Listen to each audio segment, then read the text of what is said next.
Douglas mustered up the courage to have a long-overdue conversation with his wife. He knew it wouldn't be easy. Douglas and Isabel had known each other practically their whole lives. They grew up in the same neighbourhood, but at different ends of the settlement.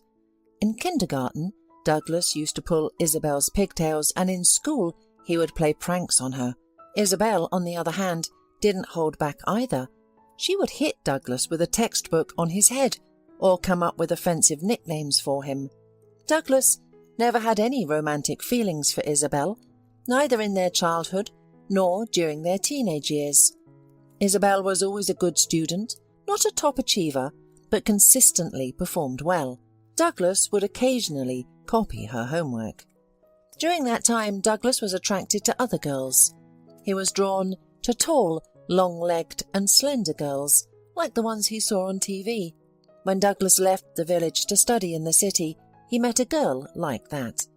Her name was Bianca, and she studied at the same college, but in a different department. He was immediately captivated by her. She had a hold on him that he couldn't shake. From the moment Douglas first saw Bianca in the canteen, he couldn't take his eyes off her.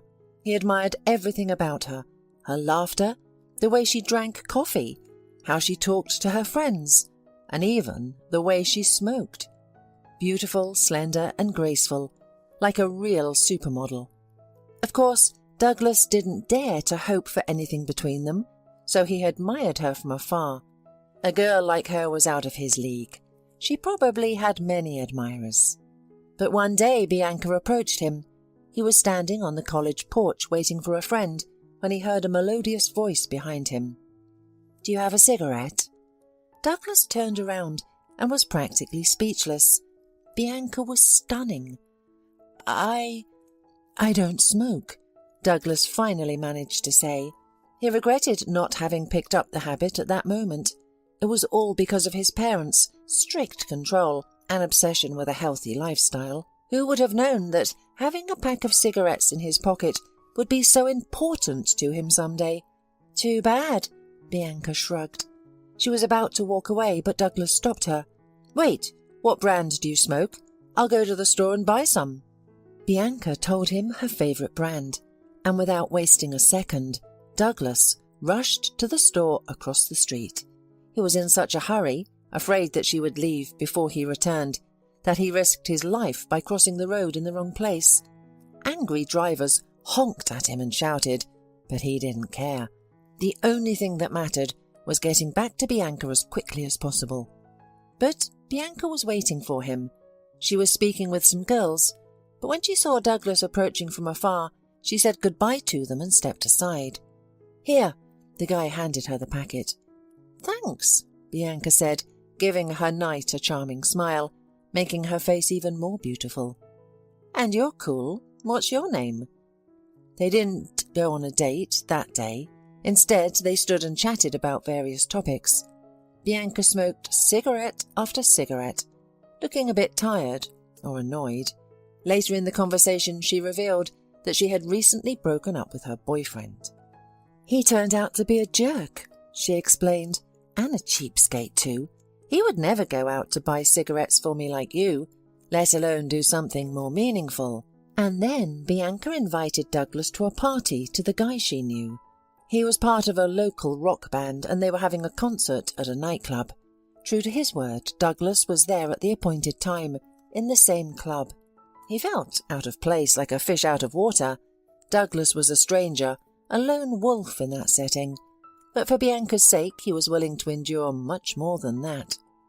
Bianca herself approached him, giving him a hug and even a peck on the cheek, introducing him to her friends. Douglas didn't remember any of their names, but it didn't bother him because she was there. Her touch made his heart sink every time. That evening, Bianca kissed him. "You're kind," she said as she pulled away from Douglas, who was stunned by the unexpected kiss. "Good and reliable. The others are not like you. They are all selfish and mama's boys. With you I feel fragile and valuable. I can't explain it, but I really like this feeling." And so they started dating. Douglas had no idea how to handle such a wonderful girl, He felt like he wasn't on her level. She was used to being taken to fancy restaurants and given expensive gifts. She was accustomed to luxury courtship. But what could he do? In order to at least be able to sit with his beloved girl in a cafe, Douglas got a job as a sales assistant in the consumer electronics department. However, this meant skipping classes and facing problems with his studies, but he saw it as a small price to pay for the happiness of being near Bianca. One day, Douglas saw his beloved in the park, embracing a tall young man. Seeing this, Douglas froze in shock. Jealousy, anger, resentment, and despair overwhelmed him. Bianca noticed his reaction, but showed no embarrassment. "Ah, hello," she smiled as if nothing unusual had happened. "I thought you were at school. Go to the movies tonight without me. Tom and I agreed to take a walk along the embankment today." Douglas nodded silently, turned around and left. He had taken a part-time job specifically to take Bianca to the movies and then to a cafe. And now this happened. He felt betrayed, humiliated and crushed. It felt like a heavy roller had run over him. That same evening, Douglas found Bianca at the college and asked her to explain everything. "Oh, I knew this would be difficult," she sighed. "Well, yes, you're cool and kind, but I'm not looking for a serious relationship right now. I'm just having fun, you know? Today I hang out with you, tomorrow with Tom. We're all just friends here, okay? And love? I do feel love, but I don't want to discuss it with you. Do you really think there's something serious between us? Maybe it's my fault. I'm sorry, okay?" Douglas took the breakup with Bianca hard. He had already made big plans for their future together. He dreamed of saving money to take her on a resort vacation, introducing her to his parents in the countryside, and building a life together with a wedding and children. Douglas envied his past self when he thought all of this was still possible. But now it turned out that their relationship meant nothing to Bianca. Douglas couldn't look at other girls for a long time. They were all, well, not like Bianca. Less beautiful, less attractive. The fear of getting hurt again held him back. Time passed. Douglas graduated from college, got his diploma, and went to the army. But even there he couldn't stop thinking about Bianca. He wondered where she was, who she was with, and how she was doing. After completing his military service, Douglas learned about Bianca's fate through mutual friends. He discovered that she had married a successful businessman who was almost twice her age. Perhaps this was the man Bianca had mentioned when she confessed that love was present in her life. Bianca was now a married woman, living abroad. It was time for Douglas to put this relationship in the past. But he couldn't help but remember their meetings, her smile, laughter, and hugs. Then Douglas's mother took matters into her own hands.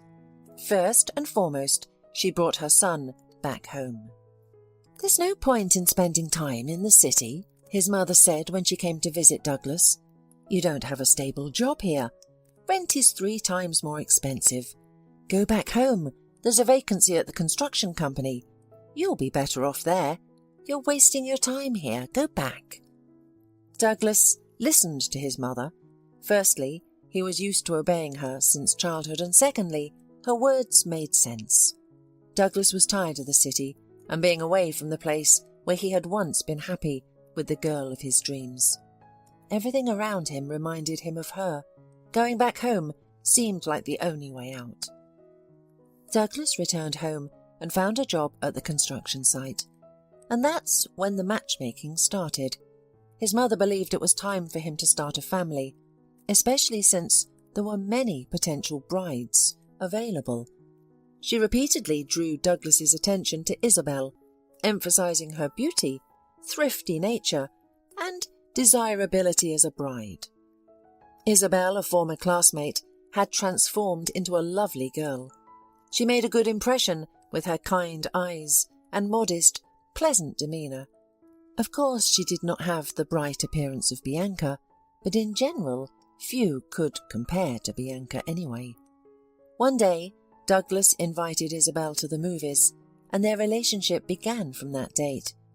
Douglas did everything right, giving her flowers, surprising her with thoughtful gestures, and taking her on dates. Isabel eventually confessed that she had been in love with Douglas since the 6th grade.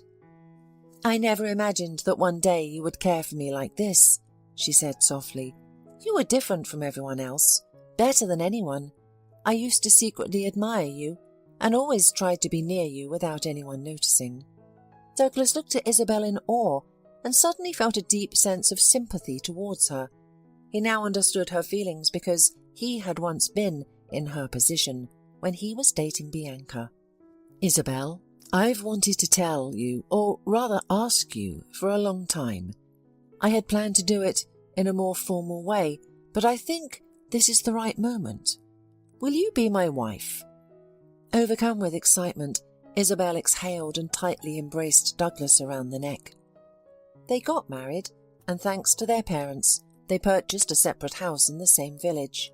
They believed it was best for the grandparents to be nearby while they raised their future children.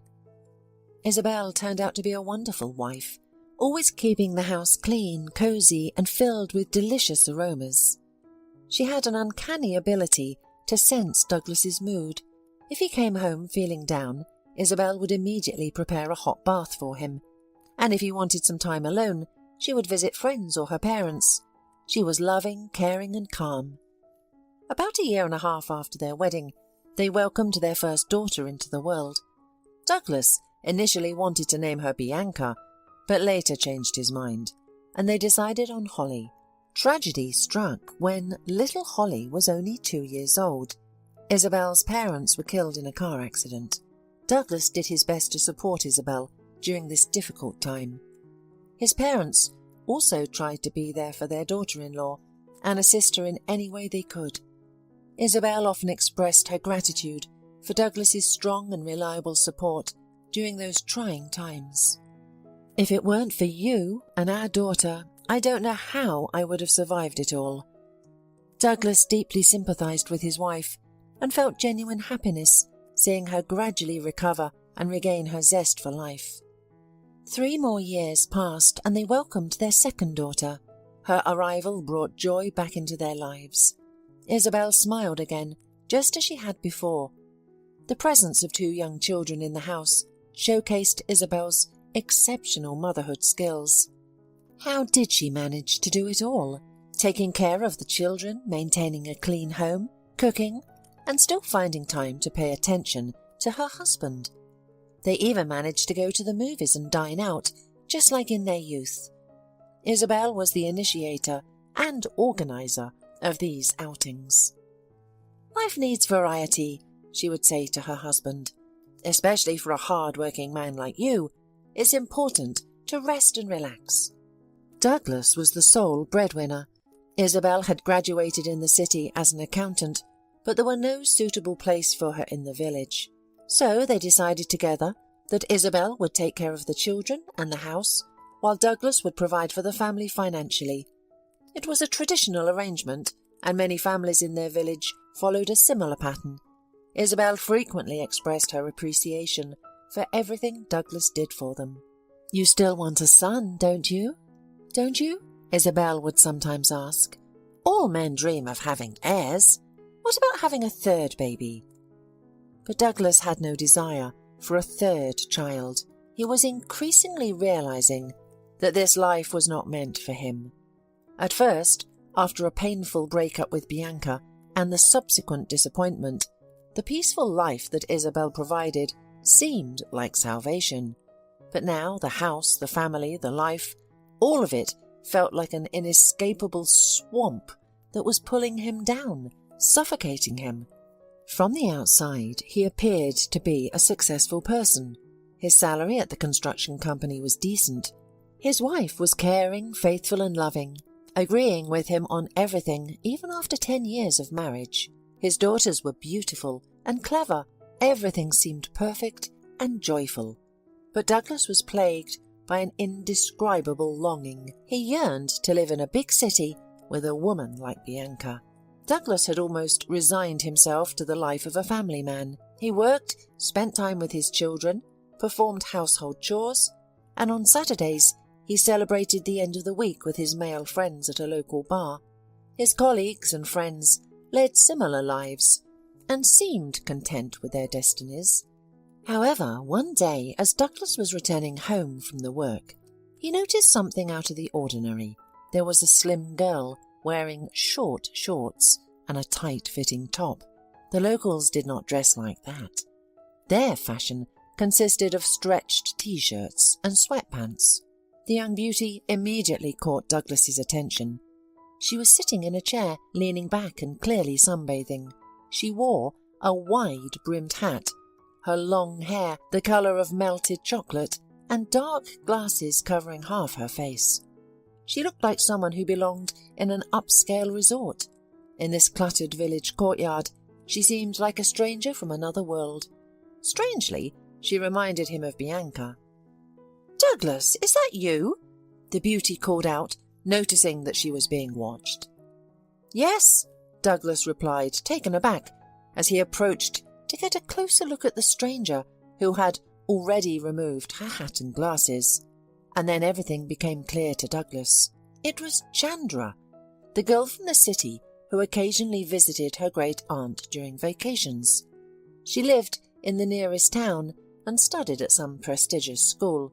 Chandra was younger than Douglas by 5 to 6 years, so there couldn't be any friendship between them due to the age difference. Douglas always saw Chandra as a child.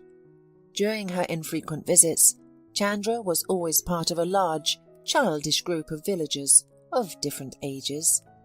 Then, for some reason, she stopped coming to visit her elderly relative, and now Chandra, beautiful and tanned, had returned to the village and was speaking to him, as if they had only seen each other last week. It felt so simple, natural, and uninhibited. The man thought he had already stopped dreaming of such model-like gorgeous beauties. But no, now that Chandra was so close, Douglas once again felt the desire to have a woman like her by his side. "You've changed." Chandra carefully observed Douglas, sending shivers down his spine. "You've become so brutal." "And you've grown up." The man smiled. "I didn't even recognize you at first." "Of course. The last time we saw each other I was only 13. Then my dad was transferred to the capital, and an entirely different life began. I didn't have time to come here anymore. It's a pity because my fondest childhood memories are associated with this place. We had so much fun together. We were real friends, and we had all sorts of adventures. I even wrote about them in my diary afterwards. And you know what? That's when I first fell in love with you." "Wow!" Douglas could only utter. It felt as if a bucket of boiling water had been poured over him, and even his back was sweating. This woman was enchanting. And now such a confession. It turns out that a young Chandra had once been in love with him, a simple village guy named Douglas. Well, what's so surprising about that? Chandra shrugged her elegant shoulders. "You were tall, tanned, and older than me. Teenage girls like guys like you. You were clever and charming, and you had muscles. You were simply a dream, but at the time you seemed unattainable to me. The locals said that you were studying in the city and dating a model, and I was just a lanky girl." Douglas smiled, suddenly feeling confident and strong. It was clear that Chandra was still sympathizing with him. Her huge brown eyes showed clear interest. "Tell me, how are you?" the girl suddenly asked, signaling that she was ready for a long conversation. Douglas dryly mentioned that he was married and had 2 children. "And you?" Douglas countered, trying to avoid discussing his family life. "I live and work in the capital city. I'm currently single. I have no plans for new relationships either, as the previous ones were too painful. I came here to heal my wounds. This place has a special atmosphere," Chandra replied. "I hadn't noticed," Douglas admitted. It's just a village. Why do you have emotional wounds?" "It's a long story." Chandra smiled radiantly. "If you want to hear it, come to the river this evening around 10 o'clock when it gets dark. I'll tell you then." "I'll be there." Douglas nodded. They chatted a bit more and then said goodbye until evening. Douglas didn't mention his conversation with Chandra to his wife, let alone their appointment at the river. He didn't think there was anything wrong with it. They were just childhood friends having a friendly conversation. They wouldn't be going on a date at the river, would they? They would simply sit and reminisce about the past, sharing stories about their lives. When Douglas arrived at the river at the appointed time, Chandra was already waiting for him. She was sitting on the rickety wooden steps that led to the water. Her long hair flowed down her graceful back, making her look like a beautiful but somewhat sad mermaid. "Hi!" Chandra exclaimed joyfully when she saw Douglas. "You know, I thought you wouldn't come." "Well, how could I not? We had an agreement." The man smiled. "Thank you for coming. I probably need someone to talk to. It's just, I can't tell everyone what happened to me. Not in front of friends, family or co-workers. We all play certain roles. That's what everyone does where I live now. Do you have time to listen to my story?" Douglas silently nodded. He was ready to sit with her until dawn, admiring her delicate profile. What could be better? Chandra shivered slightly. It was chilly by the river, something the girl hadn't considered when leaving her house. Douglas readily took off his sweater and offered it to her. Gratefully, she pulled the pullover over herself and miraculously looked even more stylish and attractive. Douglas loved seeing her in his clothes. It gave him a special pleasure and the opportunity to take care of her beauty. After university, Chandra got a job in a large company as a corporate psychologist. She enjoyed the work, and the salary was more than satisfactory.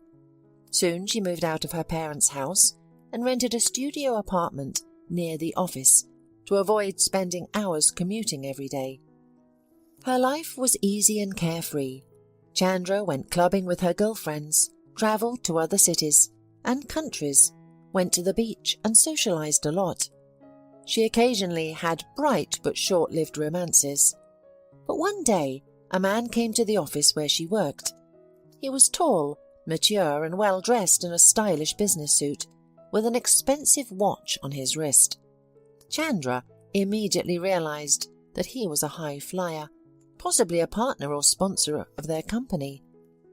The man headed towards the director's office, and Chandra watched him with interest. She was immediately attracted to him, although she never dreamed of having a relationship with such a man.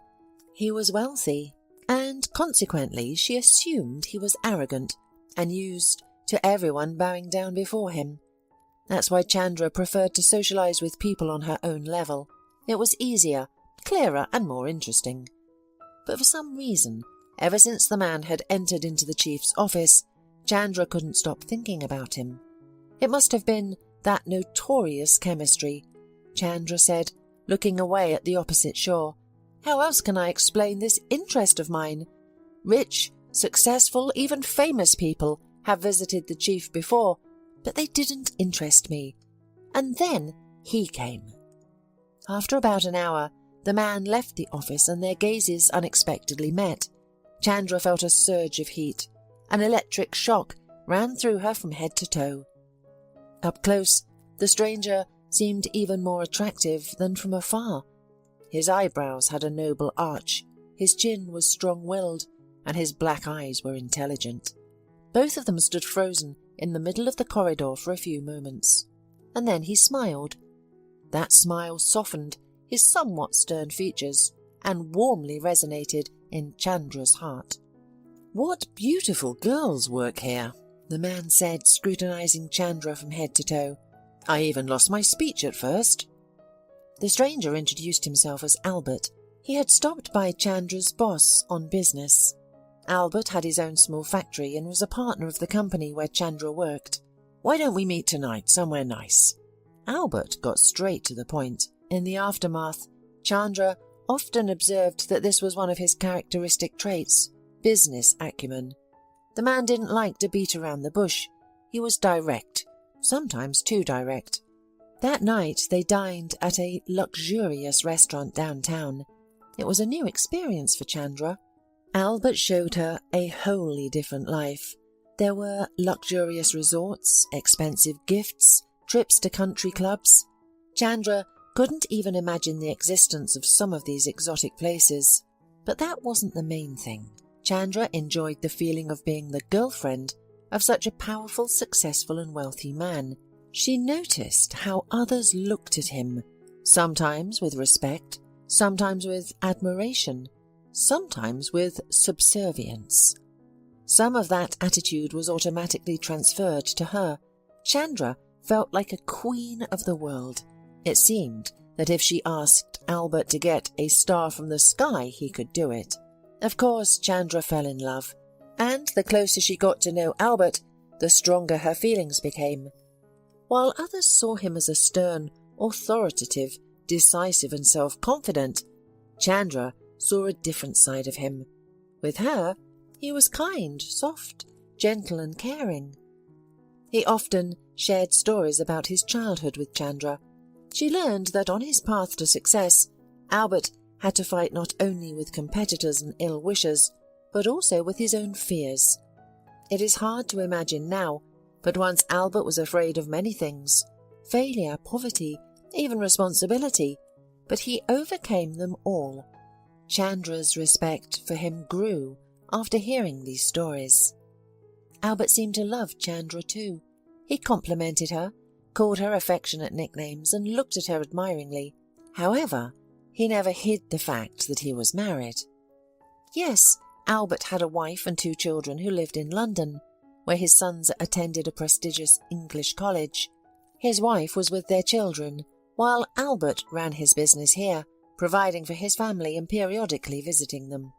Chandra knew what she was getting into by becoming the mistress of a wealthy married man. She had heard many times that such men never abandoned their families for the sake of young and beautiful girlfriends. But deep down, Chandra hoped for a miracle. She believed that Albert would realize she was the woman of his dreams. He would divorce his wife and propose to her. She would support his relationship with his children and even try to befriend them. They would be together, get married, and live a soulful life together. Chandra couldn't imagine her life without Albert. Every day, her attachment to him grew stronger, but suddenly he started to distance himself. Albert became cold and indifferent, attributing it to a new project he was developing. However, Chandra noticed that his eyes no longer lit up with admiration when he looked at her, and it scared her. Chandra tried to rekindle their relationship. She bought beautiful lingerie, experimented with her appearance, and cooked his favourite dishes to impress him. But nothing helped. Albert would say some compliments and smile politely, but she could clearly sense that he was getting bored. Chandra hoped it was just a relationship crisis, but eventually her worst fears were confirmed. "It happened right on my birthday." Chandra looked up at Douglas with pain-filled eyes, and he immediately wanted to embrace her, hold her tight and comfort her. I thought he'd surprise me, like he used to." "He did, but it wasn't what I expected at all." The first thing Chandra saw that morning when she woke up and looked out the window was a bright red car with a huge red bow parked in the parking lot right in front of her driveway. Her heart filled with joy as she thought, "It's a present from Albert." Chandra had recently seen the same car with a dreamy look, and Albert noticed it and apparently understood everything. He smiled and said that dreams should come true. Chandra couldn't help but smile, thinking that maybe things weren't so bad between them if Albert was so attentive to her. Chandra took a picture of the car from the window and sent it to Albert with the caption, "Somebody's lucky." Albert replied with a message, "Happy birthday. A beautiful car for a beautiful girl. The keys are in your mailbox. I'll call you later. in a meeting right now." Filled with excitement, Chandra went downstairs. She removed the bow from the car and got behind the wheel, feeling a wave of happiness being in such a beautiful car. She was even happier knowing that Albert had gone to great lengths to please her. But then he called. And Chandra's voice trembled as she spoke, and Douglas realized that she was close to bursting into tears. Unable to resist, he put his arm around Chandra's shoulders, and she gratefully clung to him. After taking a deep breath, she composed herself and continued the story. "Albert said it was time to part ways. He said it with a tone that allowed no objections. He said he was fine with me, but someday everything had its end, and he didn't need this relationship anymore. I asked him what I had done wrong, and where I had made a mistake. I swore that I would be the best for him, but it was all in vain. He had simply met someone else. That's all. Later, I learned that Albert periodically changes young girlfriends. It's a normal thing for him, and he also loves his wife very much and was never going to leave her. He just gets bored sometimes, so he starts a new relationship. It was very hard for me to suddenly feel like one of many. I also missed him on a purely physical level. It was hard to get used to life without his voice, his touch, his smell. My heart ached, as if a piece of it had been torn out. I didn't want to live. I even went to a therapist. I kept following his life. I saw his new girlfriend, my replacement, so to speak. She's beautiful, of course, and so radiant. But that girl is going to end up like me sooner or later. At first, I thought about going to the sea, but we've been to resorts so often with Albert. All that packing, hotels, airports, everything would remind me of him, and I couldn't have that, you know. And then I remember my grandmother in the village, whom I hadn't visited for a long time. I've always found peace and joy and good times here. Chandra smiled at last. Her smile made her face even more beautiful, and Douglas couldn't help but smile back. They were still holding each other in their arms, savouring the moment. "Coming here was the best decision I've made in the last few years," Chandra continued. "The atmosphere here is so healing. And then I met you, my first love. I wanted to feel something like that childhood feeling again." "Have you felt it?" Douglas asked. "You know," Chandra suddenly looked Douglas straight in the eye. Something stirred in my soul, but there's only one thing I want so badly." "What is it?" Instead of answering, Chandra kissed Douglas. The man, pulling her closer, eagerly responded to the unexpected kiss. At first, thoughts flashed through his head that it was wrong, that they shouldn't be doing this, forgetting about his wife and children, giving in to an impulse. But then he stopped thinking about anything at all. They spent the entire night together.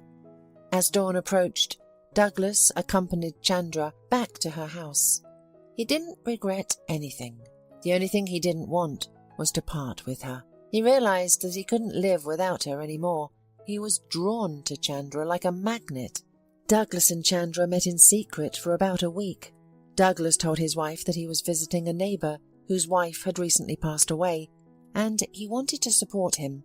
Isabel, as always, believed every word Douglas said and praised him for his sensitivity. And then Chandra suggested that he go with her to the capital. "My vacation is ending," the woman said sadly as they sat on the shore, admiring the distant sunset. "It's time to go home. I don't want to leave without you." "I can't even imagine you leaving," Douglas confessed sincerely. "Then come with me," Chandra simply suggested. "What's keeping you here? Work with its small salary? You'll earn so much more in the city. It's good for you, for me, for your family. At least they'll finally have some decent money, and we can live at my place. Come on, agree." "I don't even need to think about it. I'm coming with you. I don't want a life without you. It's the first time something like this has happened to me."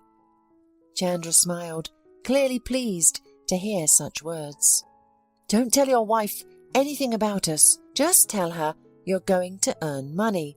She'll get used to it without you, get a taste of money, and then the news won't hurt Isabel so much. Just imagine how she'll feel hearing it so suddenly. I've been in her shoes, so I understand perfectly well. You shouldn't do that. You have to be gentler." Douglas agreed with Chandra's suggestion. He decided not to explain the situation to his wife in person to avoid unnecessary questions and lamentations. He wrote a letter of resignation at his work, then came home during lunchtime when no one was there. He quickly packed his things and scribbled a letter for Isabel, informing her that he was going to earn money. In just a few hours, Douglas and Chandra were sitting on a train headed to the capital. Douglas was filled with anticipation for a new happy life, the life he had always dreamed of. However, things didn't go as planned. It simply didn't work out in the end. The capital immediately overwhelmed Douglas with its crowding, noise and frantic pace of life, while Chandra seemed to thrive in this environment. Working and socializing with friends, Douglas quickly realized that life in the city was not for him. Despite his hopes of eventually adapting and finding himself, nothing seemed to work out, especially with finding a suitable job. Douglas kept coming across positions that offered low salaries, earning barely enough to make ends meet, let alone send money back home to his family. Meanwhile, Isabel believed in the story Douglas had told her. During their phone conversations, she continued to offer him support and asked about his well-being, what he was eating, and expressed sympathy for his situation. In general, she behaved like a typical concerned wife. Douglas grew increasingly frustrated with Isabel's questions and was constantly rude to her, pushing her away. It was difficult to continue lying to her and listen to her consolations. Eventually, Isabel's calls became less frequent and then stopped altogether. Douglas felt relieved, as he already had enough problems in his life without his annoying wife. Work didn't pan out as Douglas had hoped. He dreamed of finding a job that would allow him to take Chandra to restaurants and buy her gifts, but his dream of a decent income remained just a dream. Chandra at first was gentle, caring and supportive, providing advice and making Douglas feel like a prince. However, as time went on, Douglas noticed that she was growing distant. He couldn't blame her. After all, what was he? A village loser who couldn't seem to do anything. And she was beautiful, smart and sophisticated. Douglas felt inadequate compared to Chandra. He tried his best, worked hard but saw no results. He believed that there had to be some grand gesture that would make Chandra see him as a determined and strong man. The more Douglas thought about it, the more he realized that he needed to tell Isabel everything, seek a divorce, and propose to Chandra. Douglas kept his plans and thoughts to himself, wanting to surprise Chandra. One day he returned to his village. As Douglas walked along the familiar rural streets, his heart was pounding. How would Isabel react to the news? Would she become hysterical and try to reason with her unfaithful husband? With shaky legs, Douglas entered the house. It was quiet, and it seemed that their daughters had gone to visit friends or take a walk, as there was no laughter or chatter coming from their rooms. Isabel emerged from the kitchen at the sound of footsteps. She was wearing a blue dress, her hair pulled back in a tight bun, and she had no makeup on her face, just as usual. When she saw Douglas, she warmly and sincerely smiled. "You're back," she said. "So people were lying." Douglas was too irritable to pay attention to her remark about people who lie. "Hi," he said. "Where are the kids?" "They went to the pond with the neighborhood kids." "Well, why are you standing in the doorway? Come in. Maybe you're hungry. I have a roast in the oven, and the pies are almost ready." "No," Douglas shook his head. "We need to talk." Isabel turned pale, nodded silently. and went back into the kitchen. Douglas followed her, and both of them remained silent. Isabel waited, and Douglas struggled to find the right words to begin the serious conversation. "I need a divorce," he finally managed to say. "I could have applied to the court myself, and you would have been notified, but I decided it's better to talk directly about everything." "Sad to hear." Isabel lowered her head, feeling sad and hurt. However, she didn't appear surprised or taken aback. It was as if she had anticipated this outcome. "I have another woman. I don't want to continue lying to you. That's why I'm here." "No, you have found her not in the city," Isabel sighed, "but here. Her name is Chandra. Don't you think people haven't seen you by the river? You grew up in a village. You know that it's hard to hide anything here. You've fallen for the charms of a city girl. She will heal her wounds and then discard you. Don't you get it? You're trying to change your destiny.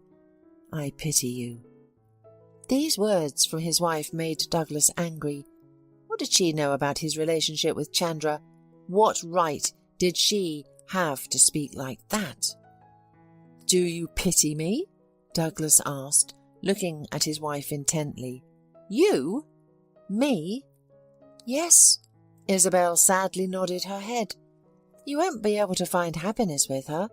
You're ruining your life with your own hands. You'll regret it later." This made Douglas angry. "I'm not happy with you. You've gotten that. You've turned into a clumsy cow. I can't talk to you, and I can't be seen with you in public. I can't continue living with you. I'm even repulsed by the sight of you." Douglas realized that he was saying cruel words to his wife. He shouldn't be doing this. He should be more gentle, more delicate. But he couldn't help himself. All the pent-up frustration from years of being married suddenly burst out.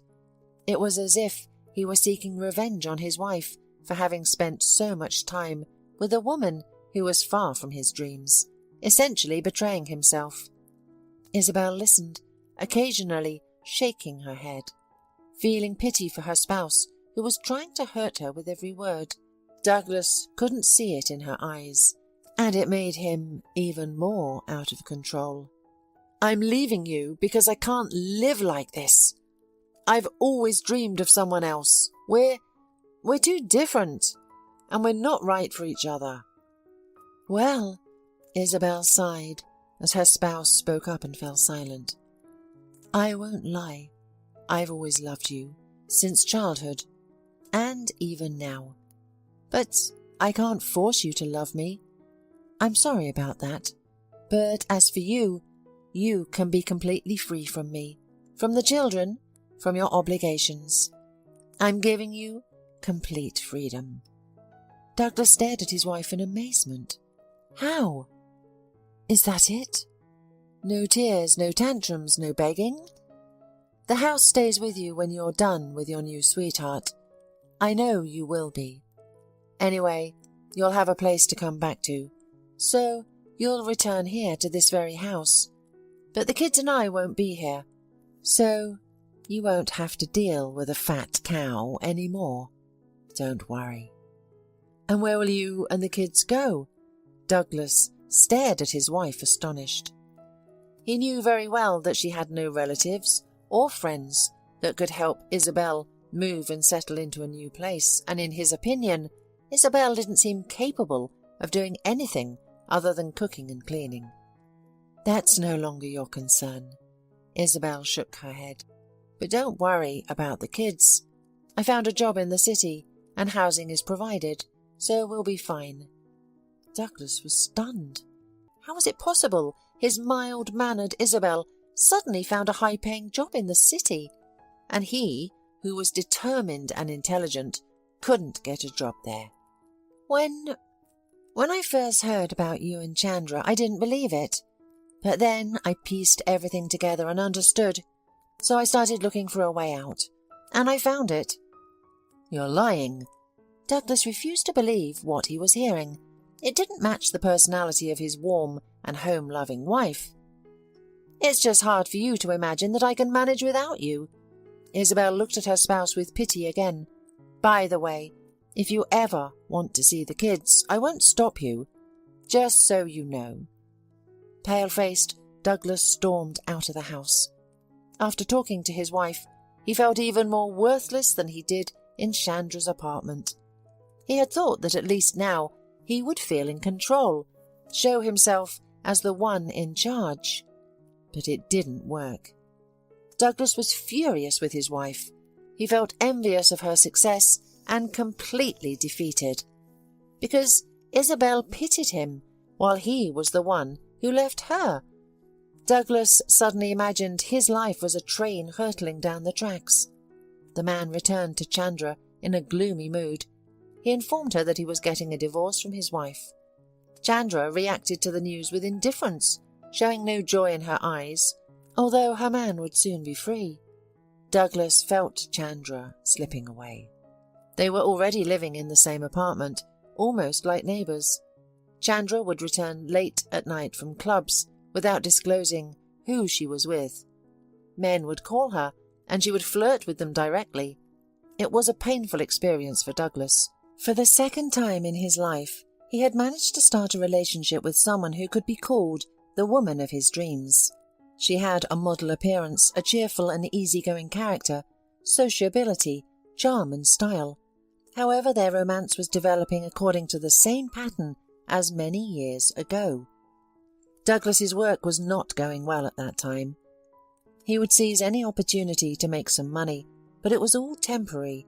Nevertheless, it helped him regain a bit of confidence. On such days, Douglas would buy Chandra gifts. Soon it became evident that Chandra was on the verge of a new romance. She was spending too much time on correspondence, smiling too mysteriously, and frequently coming home late at night. All of this caused Douglas genuine torment because for her he had left his family and quit his stable job and headed towards an uncertain future. Eventually, Douglas and Isabel got divorced and he received a certificate of his freedom. He chose not to attend the procedure, avoiding any contact with Isabel and refusing to meet her gaze or talk to her. Why? Probably he was ashamed. He felt guilty of the way he treated his wife. She truly loved him, and now Douglas understood that. Devoid of the tenderness and care that Douglas was surrounded by next to Isabel, he realized how much it warmed and supported him. Many times the thought crossed his mind that it was all for nothing, chasing a dream in the hope of a better life, thinking he deserved more. And now, here's the result. He lives in an apartment with a woman who doesn't notice him and openly flirts with another man on the phone. Meanwhile, he is jobless, broke, without any prospects, friends, and without a family. So far, Chandra hadn't kicked Douglas out of the rented apartment. He believed it was out of pity, from the realization of how ridiculous and pathetic his situation was. Douglas felt like a useless worm, knowing that sooner or later Chandra would ask him to leave. Finally, the day of clarification with Chandra came. That evening, Douglas managed to earn relatively good money. He had been working as a handyman at a construction site since early morning, and had done well. They asked him to come back the next day and paid him well. Douglas returned home in high spirits, feeling that all was not yet lost. Chandra had already come home from work. It was strange. She didn't usually show up until at least 9 p.m, if not later. "Hi," the man smiled at her. "What do you want for dinner? Rolls or pizza?" Douglas wanted to hug Chandra, to hold her against him like he used to. She was beautiful. If she smiled at him sincerely and warmly like before, he would immediately forget about her coldness and telephone flirting. He would be the happiest man in the world. Still, Chandra's beauty mesmerized and bewitched him, making his head spin. "Hi," Chandra replied, nervously winding a lock of long hair around her finger. "I have to tell you something, but I don't know how. Anyway, you're going to have to leave here soon." Douglas wasn't surprised. He had been expecting such a statement for a long time, but his eyes still darkened. "Between you and me, you see, it didn't work out between us," Chandra continued. "I fell in love with you in the village. I thought so, at least. You looked at me like at a goddess. Anyone would have swooned. And I was going through a painful breakup. But here in the city, I realized that we're not a couple, and we could never be. You and I need other people. We're just very different." Douglas nodded, agreeing with every word the beauty said. Of course she was right. Chandra wasn't his type, and he was a real fool for not realizing it sooner. But Isabel saw it right away. She said that he and Chandra would never work out. However, Douglas only got angry at his wife, maybe because deep down he knew Isabel was right. He understood, but at the same time, he didn't want to accept it. "I've met a man," she said excitedly. "He's the one I want. He's the man of my dreams. We're attracted to each other, and today we're going to Thailand for a month, and then I'm moving in with him. We're going to live together now." Douglas listened and realized that now it was definitely over. There was no hope for a happy outcome. "The apartment is paid until the end of the month." Chandra moved on to everyday matters. "So, you need to find another place to live." Douglas nodded glumly. "But don't look at me like that," Chandra pleaded. "I feel guilty as it is. I pulled you out of your life, separated you from your family. However, the divorce was your idea. You didn't let yourself go back. I did not approve of this step." Douglas turned around and walked out of the apartment.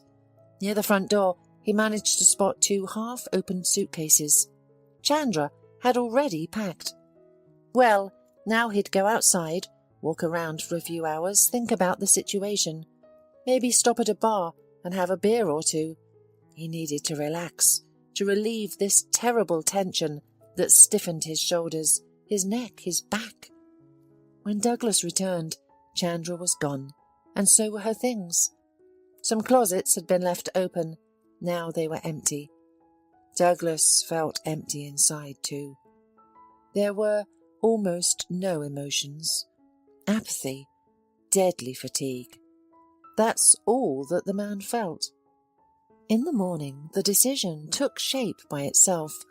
He could not stay in the apartment, where everything reminded him of Chandra and a failed attempt to settle in the capital. He had to return. Isabel would accept him and eventually forgive him. Her soul is so wide, and she still loves her husband, albeit now an ex. True, his wife said something about moving, working in the city, but surely Isabel hadn't succeeded. If he, a man, did not find himself in the capital, what can be said about her, a single mother with 2 children? Douglas allowed the idea that Isabel tried to go to the city, tried to settle down here, but probably already returned home, because unlike him, she quickly realized that such a life is not for her. He'll come back to her. The first time will be difficult for both Isabel and him, but then life will go back to normal. Douglas's only dream now was that everything would go back to the way it was before. He's smarter now. He knows that fantasies and dreams don't do any good. Douglas has learned to appreciate what he has and realizes that not all desires should come true. That was Douglas's sweet thoughts, and one beautiful August morning, the man returned to his native village.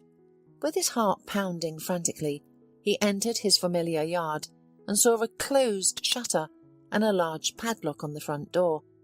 This indicated only one thing. The house was empty and had been for a long time.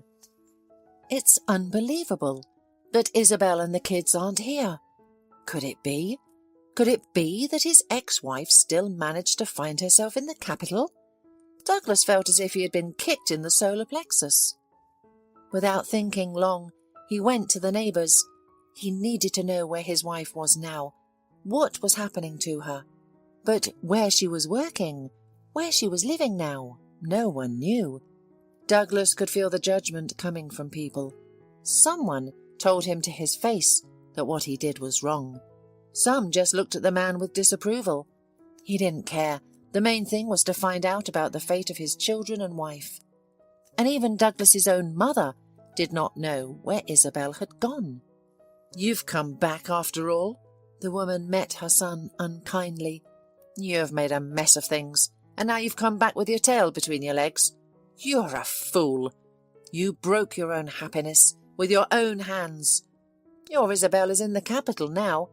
I don't know where. She didn't tell me. Only promised me she'd bring the girls back before school for a couple of weeks. So I'm waiting for my granddaughters. She doesn't hold a grudge against me, and she doesn't hold a grudge against you either. A holy woman, a pure soul. But you, how could you do that to her?" Douglas only waved his hand. He could not listen to his mother's reproaches now, although they were fair. In the evening, Douglas visited Monica, an old friend of Isabel's. If anyone knew about the location of his ex-wife who had disappeared from the radar, it was her. "Oh, Douglas is back," Monica smiled. "Come in. Isabel told me this would happen." "Do you know where she is?" asked the man. "I know," Monica nodded. "Isabel asked me to tell you everything so you wouldn't worry. Though for me, you should still suffer ignorance. You deserved it. Don't you agree?" Douglas nodded. He had nothing to object to Monica. "Isabel is doing well now." Monica began her story. "She lives in the capital, in a wonderful, bright and spacious apartment. I recently visited her with my children. Isabel also has a job as an accountant at the factory, where she is highly valued." "How? How did she manage to do it?" Douglas asked in amazement. "Oh, that's the most interesting part of the story." Monica smiled, looking a little mockingly at her guest. "Okay, listen, I won't keep you waiting." Isabel knew that Douglas was not going to the capital to earn money. She was aware that her husband was going to the capital with Chandra, knowing about their affair. The observant fisherman, who often enjoyed night fishing and had trouble sleeping, saw the sweet couple several times on the shore. As an old friend of Isabel's father, he felt it was his duty to inform her about what he had witnessed. Soon the whole village learned about Douglas's private life. Isabel didn't want to believe what was happening, but she started noticing changes in Douglas. Nevertheless, she hoped that it would pass and be forgotten, like a terrible dream. Then suddenly, Douglas announced that he was going to earn money, and Isabel knew he was leaving with Chandra. "Isabel cried a lot when you left." Monica shook her head sadly. "I felt so sorry for her. I tried to calm her down and told her that you would have a good time and come back, that you weren't going anywhere. It was clear to everyone that there was no future for you with Chandra. You two were too different. Only you didn't see it. I guess your feelings blinded you. I feel sorry for you now, but back then I was angry. Angry because Isabel was hurt and sick, and you did this to her." Isabel decided not to show her husband that she was aware of his affair. She still hoped that Douglas would come back. However, as time passed, Douglas remained in the capital, and her hope dwindled. Even financial problems began to arise. The family had relied on Douglas's income, and Isabel hadn't worked since the children were born, as she was taking care of them. Now the poor woman was faced with financial difficulties as well. "You didn't even think about what it's like for Isabel to be alone with the kids," Monica reproached Douglas. "I helped Isabel as much as I could and got her a job as a cleaner on a farm. There were no other jobs available. The salary was meagre, but it was better than nothing. But it wasn't enough. And, moreover, Isabel wasn't herself because of your betrayal. She looked gaunt, had dark circles under her eyes, and often felt dizzy. She held on for the girls, and then fate itself gave her a way out. It seemed like fate had decided that Isabel had suffered enough." During the summer, many people from the city visited the village. They rented houses for the season, seeking peace, quiet, and the beauty of nature. Isabel often saw an elderly woman who lived alone in a small house with a green roof. Unlike most city dwellers, she preferred the tranquility of the village. One day, that elderly woman suddenly fell ill on the street. It was probably due to overheating in the sun or a heart problem. When Isabel saw her distressed, she rushed to help. Isabel brought Mrs. Scott to her house, helped her to bed, and provided her with water. Once Mrs. Scott felt better, she and Isabel started talking. The elderly woman was grateful to have someone to talk to and eagerly shared her life story. Mrs. Scott had been a deputy director of a large factory before retiring. Despite the well-deserved rest, she felt unhappy and lonely. Mrs. Scott's husband had passed away long ago, and she had no friends among her neighbours. She once had a daughter named Hope, who was smart, beautiful, and full of hope. Hope had become a young graduate student at a prestigious university. Throughout her life, Mrs. Scott and her husband had focused on their careers, which is why they only had one child. As she grew older, Mrs. Scott started regretting that decision. They could have handled a couple more children, maybe even 3. However, at the time, prioritizing their careers seemed like the right choice. The parents adored their only daughter, but a tragic accident cut short Hope's life. The girl was returning home in the evening after passing another exam with an excellent grade. That evening, while crossing the street, Hope was struck by a drunk driver. The driver couldn't even remember how it happened. The accident was at a high speed, leaving Hope with no chance of survival. Mrs. Scott and her husband never fully recovered from the loss. Both of them withdrew into their grief, and it took many years before they could create some semblance of a normal life. 6 years after the tragedy, Mrs. Scott's husband died of a heart attack. He had never complained about his health before, but Mrs. Scott knew that grief had taken a toll on her beloved spouse. Now Mrs. Scott was left all alone. She had always considered herself unsociable, but now she longed for someone to talk to. Her friends and former colleagues were busy with their own families, children and grandchildren, leaving her with no one to confide in. Isabel genuinely felt sorry for Mrs. Scott, and they started communicating. One day, while narrating her own story, Isabel couldn't hold back her tears. Mrs. Scott comforted her, and then offered her a wonderful solution. Her daughter's apartment was still vacant because Mrs. Scott didn't want to let strangers in, and she didn't need tenants, as she was not financially struggling. And the elderly woman offered Isabel and her children to move into the apartment free of charge.